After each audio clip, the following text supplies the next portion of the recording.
Hey young world, it's your girl Dietrich the Fox, the better half of the PB&J show. Shouts out to the other half, Mr. Malik Rasan, still holding it down in Ferguson, Missouri as I speak to you today.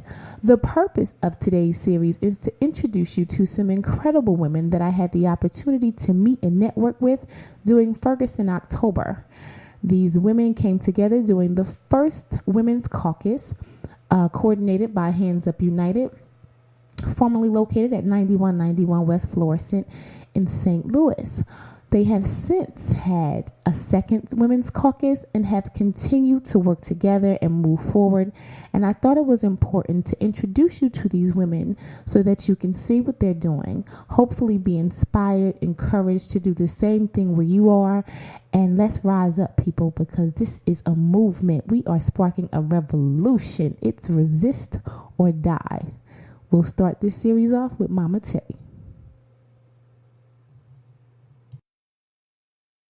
Hello, everyone. I am Mama Tay, and I am here in the St. Louis metropolitan area.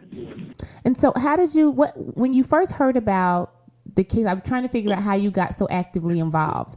So you heard about what happened to Mike Brown, and what did you do? Oh, wow.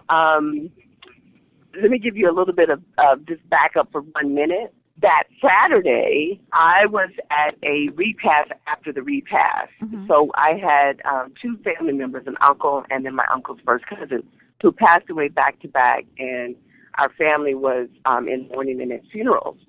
So my social media, everything was off to be fully engaged. I finally turned my phone on, and my Twitter, Facebook, a young man who had been killed by police in Ferguson, and at the time I was in Hazelwood. I was like, oh no, what's going on? I sat up all night trying to find out. The next Sunday, trying to find out what was going on. And so my first direct action in Ferguson was that Sunday night, that August 10th, and I went up to Ferguson. I live 20 miles south of Ferguson, and had never been up there. So I went to the police station. So I was at one of the very first vigils protest at the police station while action was going on over in Canfield. I didn't know where Canfield was. Okay.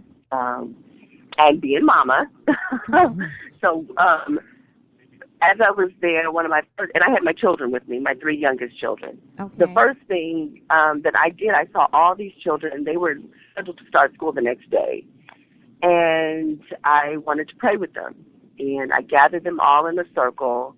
And we just had a moment of silence and just prayed over the babies and the community around the children. There were about 20 children, and the adults surrounded the children, almost as a show of, we know there's so much going on out here. You don't understand what's going on. They were all elementary age children.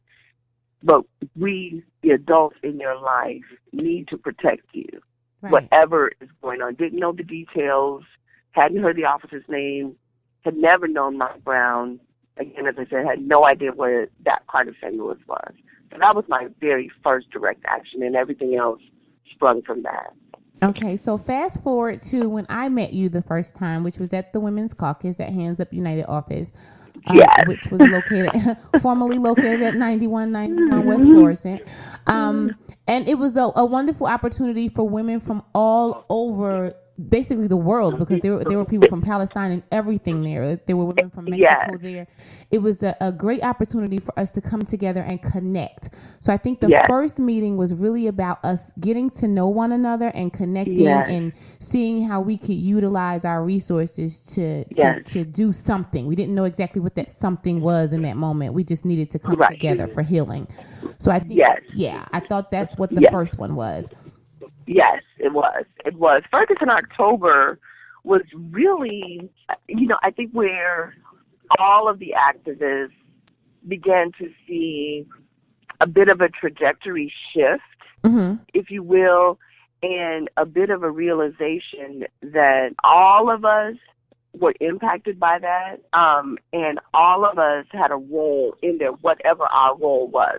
So that very first immediate action, I met Lost Voices. I was up there and met them very early in August. I was up there through September. I did the School of Peace in the library, along with there was a group of community parents. So there was a lot of little action touch points that had been going on and that I'd been involved in leading up to that Women's Caucus. Even training as a peacekeeper for the march, you know, the Orange Vest. I was one of the Orange Vests, the big march. But the Women's Caucus really was a catalyst shift because we are the carriers, right?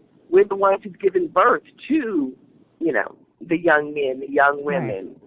Right. So there was that need, and I think all of us in a way understood that all of us are only one moment away from that could have been our child on the street. And that allowed us to connect, and people were connecting along lines of, you know, political and legal work. People were connecting along lines of age. It was a cross-generational. It was actually cross-racial, cross-cultural, multilingual. It was a really beautiful, beautiful moment. And that moment really shifted, I think, to the point of amplifying the female voices, putting a shift on some very strategic things that women could do. A lot of the men very early were very tactile and in your face, and that's still needed. That's still needed. Every state in the country is protesting right now. But we kind of moved it into, okay, what's going on in our schools? Okay, what's going on in the marketplace? Okay, what can we do legally for what's happening right now? So I think that was a shift. Yeah, and an important one. I really think very important. Absolutely. It was a very important shift.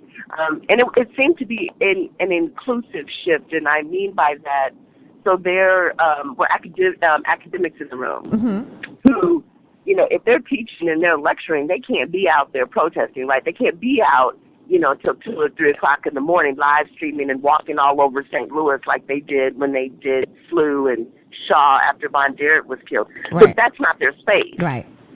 But their space is in front of future students or as policymakers for universities. And I think that really also brought to life for all of the women that were there the gifts that we all bring and the connections that we can make. So, and what you're speaking of now to me is reminiscent of what happened during the second Women's Caucus, because to me that's when we really started to dig in and say, what are we going to do? What are the actions we're going to take? And you ladies, to me, our job from Hands Up United was to facilitate. That's it, to bring you guys together and let you run and do what you needed to do. And you all have inspired me to share this with other women. So that I'm so excited about that. Yeah, so they can do it in different, because it was amazing to watch. I was like, there's nothing else for us to do but to help. It, you know, and any need that anything that you guys need from us is to offer that assistance, because it was about bringing you all together so that you can have that spark to run with it. And you ladies, I am so amazed at the work that you're doing and how you stay connected and let everyone know what's going on. Like, we're officially St. Louis residents now. My husband is officially a resident. Well, welcome to the city. I think. Right, so, I mean, I still travel back and forth, but he's there. And so when information comes in, like city council meetings or town hall meetings that before he couldn't attend, that you ladies are sharing, I can share with him and say, you need to be in that room, or you guys need to get there. And this is what you need to go and get and bring out to individuals. So it's such a necessary resource. Like, we're all providing something to someone else within this group, and it's incredible. It really is. It is. It's absolutely incredible. I think another shift that I've seen has been, well, two things. First of all, this started very organically, and it was never a one leader movement, and that's something that has confounded, if you will, the powers that be. So when they would go to the protest marches and they were trying to figure out, okay, who's in charge here so we can take down the leader. There was no leader. When I did a sit-in with the clergy on Malay. Wait, not that there wasn't a leader. There wasn't one specific leader. There wasn't one specific. That's what I'm saying. Of leaders, a group. And that confounded them. And so they would pull out what they thought or who they thought, you know, okay, I recognize that face. I recognize that face. Let me pull that face out. And then there's a whole cadre of leaders, if you will, behind the scenes, but they have no idea who they are. That's right. And lots of little groups, and it came up so organically. So as an elder, I'm 50 this year, I just kind of like initiated into being elder status, right? But I was not alive during the civil rights movement. Mm-hmm. You know, I was barely a twinkle in my parents' eyes when they were acting. Right. I was born in 64. Mm-hmm. And then so I'm the first generation of benefit post-civil rights. Right. You know, so a lot of it, I could in some ways understand why they didn't want the older guys. They're still around. I mean, they're still trying to push their way in and kind of dust off their activism coats and get their glory days going on. And this movement has shifted. Social media, I think, has been a tool that has galvanized this movement. Yeah. A tool that wasn't really here 7 years ago. So I think that has made this movement important and has connected people across the country, has connected voices across the country, and has definitely, as you pointed out, connected the women, because, you know, you'll see when you get here in St. Louis, we are a city of communities, and people tend to coalesce around their specific community and their locale. Right. Having Twitter, having Facebook secondarily kind of helps us to know what's going on where. Yeah. So there's a lot of action going on. So there's action today. There's action all day. Actions all the time. So you spoke about your first time showing up. You had your 3 small children with you. What are their ages? Yeah.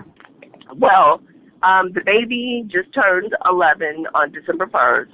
Her sister's 13, and my youngest son is 20. He was, it was actually the week before he was going back to college. So what is the discussion like with you guys? Like, oh, wow. Okay. That was really, really interesting. We were at, another cousin's going away party on that Sunday morning, Sunday afternoon.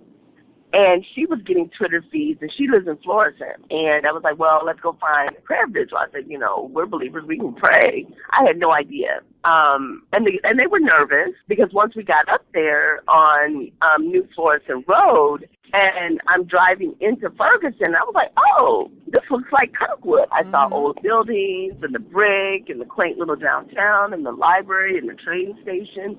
Then the next block up, they had the road blocked off because that was the fire station and the police station. Right. And so we circled the block a couple times, and we came back up and parked where the coffee shop was.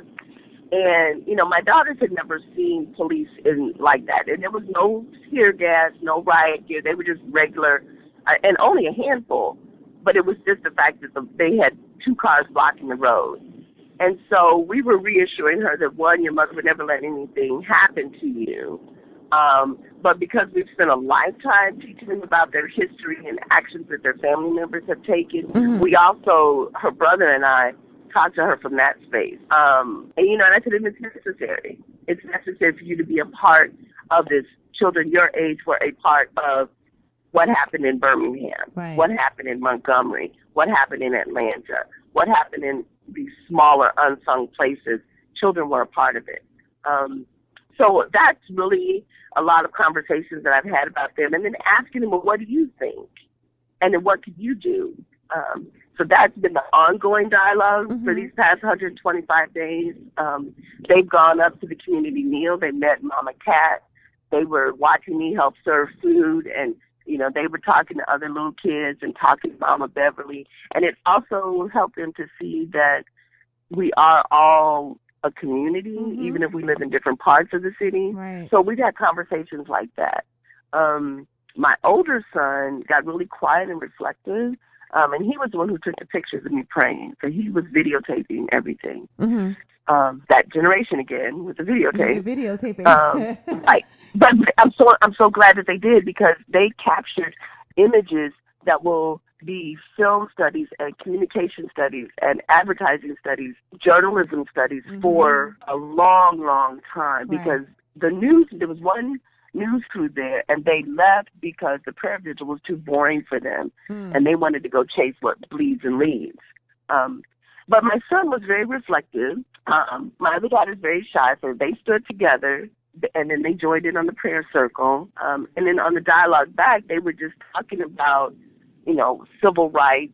At that point, none of our First Amendment rights had been violated. And then just their understanding of you know, police and just community. And they deeply understood a community hurting And that was that first conversation. Stay tuned for the second half of Mama Tay's interview. This is THC Radio. Shit just got real. THC Radio. Shit just got real.